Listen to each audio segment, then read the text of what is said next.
కళ్ళు దుకాణాల్లో పాచి పనిచేసిన ఓ వ్యక్తి ఈరోజు భారతదేశం గర్వించదగ్గ గొప్ప వ్యక్తి. తప్పుడు పేరుతో బడిలో చేరి డీఈఓ గారి చేత డిబార్ చేపించుకోబడిన వ్యక్తి ఈరోజు భారతదేశంలో ఓ గొప్ప వ్యక్తి. అష్ట కష్టాల మీద 22 సంవత్సరాలకు 10వ తరగతి పూర్తి చేసిన ఓ దేవుడి రూపం వ్యక్తి ఈరోజు కథ. 25 సంవత్సరాల వయసులోనే జీవితం మీద విసుగు చెందే ఎంతోమంది యువతకు ఇన్స్పిరేషన్ ఈ దేవుడు. హాయ్ అండి, అందరికీ నమస్తే. ఇది కథ కాదు, జీవితం. మామూలుగా ఎవరైనా 15 ఏళ్లకే 10వ తరగతి ముగిస్తారు. కానీ ఆయనేమో 13 ఏళ్లకి బాల కార్మికుడై కళ్ళల్లోనూ కళ్ళు దుకాణాల్లోనూ కూలీనాలి చేస్తూ 18 ఏళ్లకి కానీ హై స్కూల్లో చేరలేకపోయాడు. 22 ఏళ్లకి 10th పాస్ అయ్యాడు. అలాంటి వ్యక్తి జగతి మెచ్చే వైద్యుడు కావడం, ప్రపంచ ప్రఖ్యాత లాప్రోస్కోపిక్ సర్జన్లలో ఒకరిగా పేరు తెచ్చుకోవడం ఎంత ఆశ్చర్యకరం. పట్టుదల ఉంటే అద్భుత విజయాలు ఎవరికైనా సాధ్యమేనని నిరూపించిన ఆ డాక్టర్ సి పళనివేలు గారు. ఆయన జీవిత ప్రయాణమే ఈరోజటి హెల్ టు హెవెన్.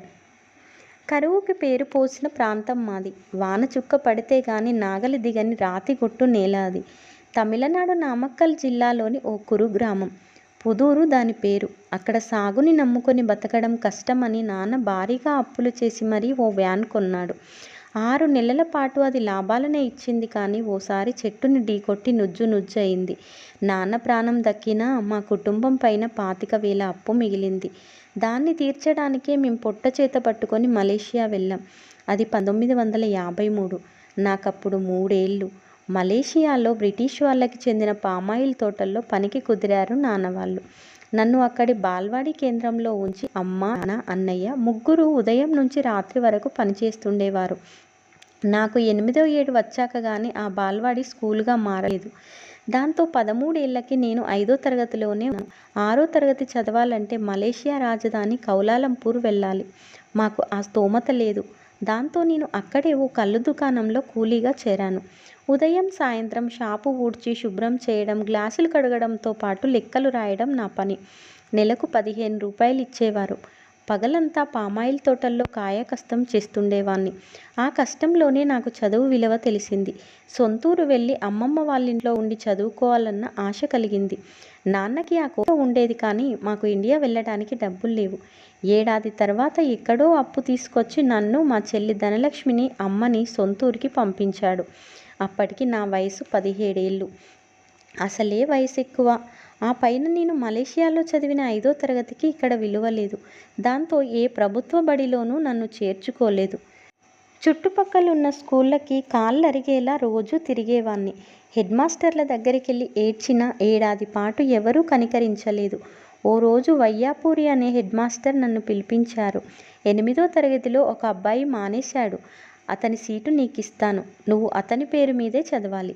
ఇది రూల్స్కు విరుద్ధమే అయినా చదువంటే నీకున్న ఇష్టం నన్నిలా చేయిస్తుంది అన్నారు. అలా పి పళనివేలు పేరుతో నేను 8వ తరగతిలో చేరి పాస్ అయ్యాను. 9వ తరగతి ముగించి ఉత్సాహంగా 10వ తరగతిలోకి అడుగుపెట్టాను. 6 నెలలు గడిచాయి. ఓసారి డీఈఓ ఇన్స్పెక్షన్తో నా బండారం బయటపడింది. ఏ అర్హత లేకుండా ఇంకెవరి పేరుతోనో నేను చదువుతున్నానని తెలిసి హెడ్ మాస్టర్ని తీవ్రంగా మందలించారు డీఈఓ. నన్ను డిబార్ చేసేశారు. అప్పటికి నాన్న కూడా మలేషియా నుంచి వచ్చేశాడు.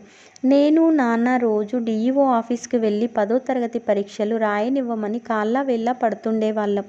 మేం చేసింది తప్పే సార్, ఎందుకలా చేశామో ఆలోచించండి అని వేడుకునేవాళ్ళం. ఓ 6 నెలల తర్వాత ఆయన మనసు కరిగిందేమో స్పెషల్ కేసు కింద నన్ను తర్వాతి విద్యా సంవత్సరంలో 10వ తరగతికి హాజరవ్వమన్నారు. అలా మరో ఏడాది ఆలస్యంగా సి పళనివేలు అన్న నా సొంత పేరుతోనే 10వ తరగతి రాశాను. 80% మార్కులు తెచ్చుకొని తిరుచాపల్లిలోని సెయింట్ జోసెఫ్స్ కాలేజీలో పియూసీలో చేరాను. అప్పటికే వైద్యుణ్ణి కావాలన్న లక్ష్యం పెట్టుకున్నాను. ఎందుకో చెప్తాను. మేం మలేషియాలో ఉన్నప్పుడే మా చిన్న చెల్లెలు ధనలక్ష్మి పుట్టింది. కాన్పు తర్వాత మంచం దిగని అమ్మని నేనే చూసుకున్నాను. నేనే వంట చేసేవాణ్ణి, పాపకు స్నానం చేయించేవాణ్ణి. అలా చెల్లి నా చేతుల్లోనే పెరిగింది. ఇండియాకి వచ్చాక ఎప్పుడూ నాతోనే ఉండేది.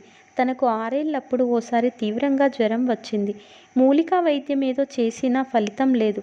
3వ రోజు శ్వాస తీసుకోవడం ఇబ్బంది అయితే ఏం చేయాలో పాలుపోక నేను ఎత్తుకొని ఊరడించసాగాను. ఫలితం లేదు. నేను నిస్సహాయంగా ఏడుస్తూ ఉంటే నా చేతుల్లోనే కన్ను మూసింది. తనకు న్యూమోనియా వచ్చిందని డాక్టర్గా ఇప్పుడు అంచనా వేయగలుగుతున్నాను. కానీ మాకు అప్పట్లో ఇంగ్లీష్ వైద్యం అంటే తెలియదు. ఆస్పత్రి 150 కిలోమీటర్ల దూరంలో ఉండేది. నేను డాక్టర్ కావాలని అప్పుడు అనుకున్నాను. ఆ తపనతోనే పీయూసీలో అన్ని సబ్జెక్టుల్లోనూ డిస్టింక్షన్లో పాస్ అయ్యాను. చెన్నై స్టాన్లీ మెడికల్ కాలేజీలో ఎంబీబీఎస్ సీట్ తెచ్చుకున్నాను. సీట్ అయితే వచ్చింది, కానీ మా దగ్గర నయా పైసా లేదు. మా పరిస్థితి చూసి ఊళ్ళో వాళ్ళు ఇంటింటికి చందా వేసుకొని మొదటి దఫా ఫీజుకి అయ్యే మొత్తం ఇచ్చారు. తర్వాతి సంవత్సరాల్లో నాన్న తలకు మించిన అప్పులు చేసి నన్ను చదివించాడు. ఏదేమైతేనేం అనాటమీలో గోల్డ్ మెడల్ సాధించాను. దాంతో మా ప్రొఫెసర్లందరూ నన్ను ఎంఎస్ చేయమన్నారు. కానీ అప్పటికే నా చదువు నాన్నకి పెద్ద భారమైపోయింది. మళ్ళీ పీజీ చేస్తానంటే ఎలా? దీనికి ఒక్కటే దారి, నువ్వు పెళ్లి చేసుకొని వచ్చే కట్నంతో చదువుకో అన్నారు నాన్న. నేను కట్నానికి వ్యతిరేకిని, కానీ ఏం చేయను?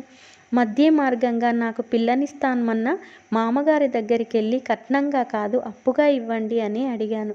అలా పెళ్ళయ్యాక ఎంఎస్ పూర్తి చేసి 40 ఏళ్లకి మదురై ప్రభుత్వ ఆసుపత్రిలో అసిస్టెంట్ ప్రొఫెసర్గా చేరాను. మన దేశంలో సర్జన్ల కోసమని తొలిసారిగా చెన్నైలో మొదలుపెట్టిన ఎంసీహెచ్ కోర్సులోనూ చేరాను. అనతి కాలంలోనే మంచి సర్జన్గా పేరు తెచ్చుకున్నాను. అప్పుడే నా కెరీర్ ఓ అనూహ్యమైన మలుపు తిరిగింది. ఓ సర్జన్గా నేను ఎక్కువగా ఆపరేషన్లు చేసింది బీదా బిక్కి జనానికే. మేజర్ ఆపరేషన్ ఏదైనా సరే పేషెంట్ కనీసం 2 వారాలు విశ్రాంతి తీసుకోవాలి. రెక్కాడితే కానీ డొక్కాడని కుటుంబాలకు ఇది ఎంతో కష్టము, నష్టము కూడా. దాంతో వాళ్ళు తొందరగా సులభంగా కోలుకునేందుకు ఏదైనా చేద్దామని అప్పుడు ఆలోచిస్తుండేవాణ్ణి. అప్పుడే ఢిల్లీలో తొలిసారి ల్యాప్రోస్కోపిక్ సర్జరీ పైన కాన్ఫరెన్స్ జరిగింది. శరీరంలో చిన్న రంధ్రం పెట్టి చేసే ఈ ఆపరేషన్ ఏదైనా సరే పేషెంట్ కొన్ని గంటల్లోనే కోలుకోవచ్చన్న ఆలోచన నన్ను అబ్బురపరిచింది. మనలాంటి పేద దేశాలకి ఇదే కరెక్ట్ అనిపించింది. దానికి సంబంధించిన కోర్సు సింగపూర్లో ఉందని తెలిసింది. దానికయ్యే ఖర్చు $3,000. ఇప్పటి లెక్క ప్రకారం దాదాపు 60-70 లక్షలు అనుకోవచ్చు. బ్యాంకు రుణం తీసుకొని వెళ్ళి మరీ చదివాను. ఆ విధానం పైన పట్టు సాధించి కోయంబత్తూరులో ల్యాప్రోస్కోపిక్ సెంటర్ని ఏర్పాటు చేశాను. దేశంలోని సర్జన్లందరికీ వర్క్షాప్ ఏర్పాటు చేసి లైవ్గా 8 శస్త్రచికిత్సలు నిర్వహించాను. దక్షిణాదిలోనే తొలి ల్యాప్రోస్కోపీ శస్త్రచికిత్సలు అవి. ఆపరేషన్ చేసిన సాయంత్రమే రోగులు ఇంటికి వెళ్లడం అందరినీ ముక్కున వేలేయించింది. ల్యాప్రోస్కోపీకి సంబంధించి విదేశాల్లో ఉపయోగించే ఖరీదైన పరికరాలను నేను వాడలేదు. వాళ్ళ విధానాలని గుడ్డిగా అనుకరించలేదు. మనకు తగ్గట్టు వాటిని మార్చుకున్నాను. దాంతో విదేశాల కన్నా ఇక్కడ ఖర్చు, సమయము రెండూ తగ్గాయి. ఉదాహరణకు ప్యాంక్రియాస్లో వచ్చే క్యాన్సర్ని తొలగించడానికి విపుల్ ఆపరేషన్ అని చేస్తారు. అమెరికాలో దానికి 1996లో ఓ ల్యాప్రోస్కోపిక్ పద్ధతిని కనిపెట్టారు. నిజానికది సగం ల్యాప్రోస్కోపిక్ గాను, సగం సంప్రదాయ ఓపెన్ విధానంలోనూ జరిగే హైబ్రిడ్ పద్ధతి. నేను అలా కాకుండా పూర్తిగా ల్యాప్రోస్కోపిక్తోనే ఆ క్యాన్సర్ ఆపరేషన్ చేసే విధానాన్ని ఆవిష్కరించాను. దాన్ని ఉపయోగించి ప్రపంచంలోనే తొలిసారి ఓ 28 ఏళ్ల వ్యక్తికి ఆపరేషన్ చేసి సక్సెస్ అయ్యాను. అప్పటి నుంచి ది విపుల్ మ్యాన్ అనే పేరొచ్చింది నాకు. అన్నవాహిక, ఈసోఫేగస్ క్యాన్సర్కి సంబంధించి నా విధానం పలనివేలు టెక్నిక్గానే ప్రసిద్ధి చెందింది. మన దేశంలో ల్యాప్రోస్కోపీ విధానానికి కృషి చేసినందుకు గాను 2006లోను 2016లోను ప్రఖ్యాత బీసీ రాయ్ అవార్డుని అందుకున్నాను. అంతర్జాతీయ క్యాన్సర్ కాంగ్రెస్లో లైఫ్ టైం అచీవ్మెంట్ అవార్డుని కూడా అందుకున్నాను. వీటన్నింటికన్నా నేను గొప్పగా భావించే విషయం మరొకటుంది. 2006లో నన్ను royal college of surgeons of ఎడిన్బర్గ్కు పిలిచి సన్మానించారు. ప్రపంచంలో ఓ సర్జన్కి అందే గొప్ప సన్మానాల్లో అది ఒకటి. అందుకోసం లండన్ వెళ్లే ముందు అర్హత లేకున్నా కూడా నన్ను 8వ తరగతిలో చేర్చుకున్న అప్పటి మా హెడ్ మాస్టర్ వయ్యాపురిని కలుద్దాం అనుకున్నాను. ఆ ఊరెళ్ళాను. నేను ఆయన్ని వెతుకుతూ ఉంటే ఆయనే గుర్తుపట్టి వచ్చి ఒరే పలనివేలు అని కౌగిలించుకున్నారు. ఆ రోజు ఏడుస్తూ ఆయన పాదాల మీద వాలిపోయాను. ఆనాడు ఆయన గనక నన్ను ఆ రిస్క్ చేసి తీసుకోకపోతే నేనెక్కడ ఉండేవాణ్ణో కదా. గట్స్ పేరుతో నేను రాసిన స్వీయ చరిత్ర ఆవిష్కరణ సభకి తమిళనాడు మంత్రులు, టాటా కంపెనీల సీఈఓ చంద్రశేఖరన్ వంటి వాళ్ళు హాజరైతే వాళ్ళ సరసన మా మాస్టర్ని కూర్చోబెట్టి మురిసిపోయాను. అంతేకాదు, ఇంటర్లో మంచి మార్కులు సాధించిన నిరుపేద పిల్లలకి ఆయన పేరు మీద ఏటా బహుమతులు ఇస్తున్నాను. ఆయన పేరు చెప్పి ఎవరు మా ఆసుపత్రికి వచ్చినా ఉచితంగానే చికిత్స చేస్తాను. మా ఆసుపత్రి అంటే 2001లో గ్యాస్ట్రో ఎంటరాలజిక్ అని ప్రత్యేకంగా కోయంబత్తూరులో మేము స్థాపించిన జెమ్ ఆసుపత్రి.